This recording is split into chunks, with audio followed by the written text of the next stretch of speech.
Well, we've told you about Hunter Biden for how long now? Miranda Devine has been leading the charge, writing about it in the New York Post, and literally has the entire inside story of the laptop from hell. But now questions are starting to be asked about how can a guy who's never sold art before start selling art for $500,000 a pop? And who the heck is going to be buying it? Well, of course, according to the White House, nothing to see here. And apparently we will never know who the people are who are actually buying this art. Miranda, it's red hot, but the small sliver of hope here is that even NBC is noticing this is weird.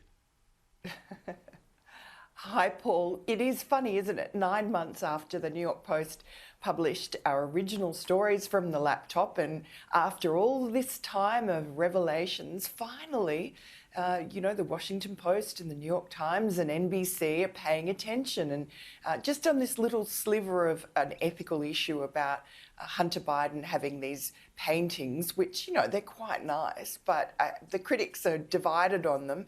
And $500,000 for a painting from a first-time painter with zero formal training is ridiculous, especially when last week a Picasso was sold. It had been found sort of mouldering in an attic in Maine for the last 50 years.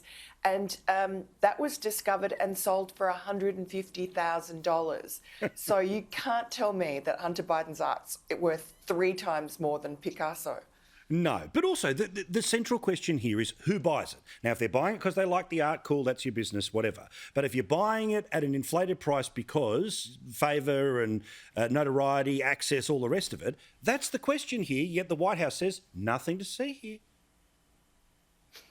Well, and it's not unprecedented in the Biden influence peddling world. Of course, there are going to be, how on earth are they going to know the gallery owner who's a pal of Hunter's, who has this Soho art gallery, how is he going to know if the Chinese guy on the line is an oligarch who's tied to President Xi Jinping, or the Ukrainian is from the corrupt energy company that was paying Hunter $83,000 a month? It's the same for all the places around the world that Hunter was sort of making money off his father's name and using the perks of the vice president's office to cash in.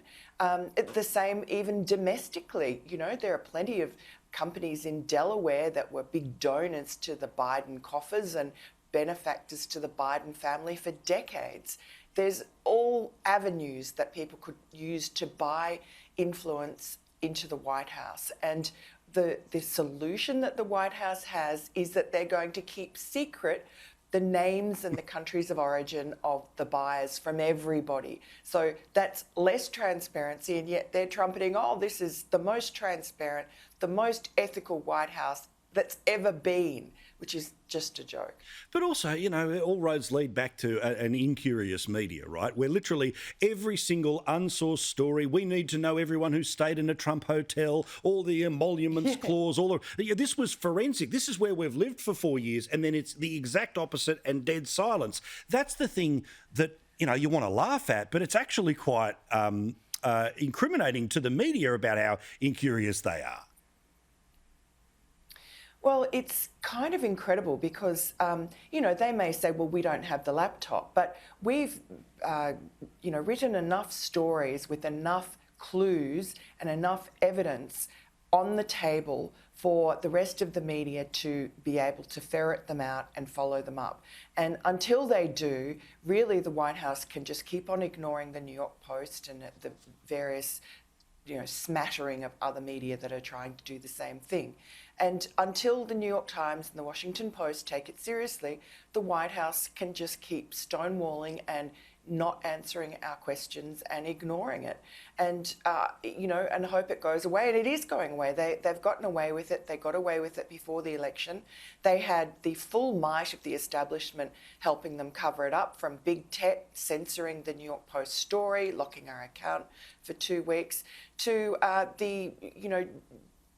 John Brennan and James Clapper and 50 other sort of intelligence people coming out and pretending that this was Russian disinformation. They wrote an open letter without having even seen the laptop or even asking to see the laptop, saying in their expert opinion it was Russian disinformation, which is ridiculous. It's been proven incorrect. We've been publishing so much damning material, and right down to the fact that Hunter Biden was paying for some of his father's household bills, to do with his house, his AT&T phone bill every month.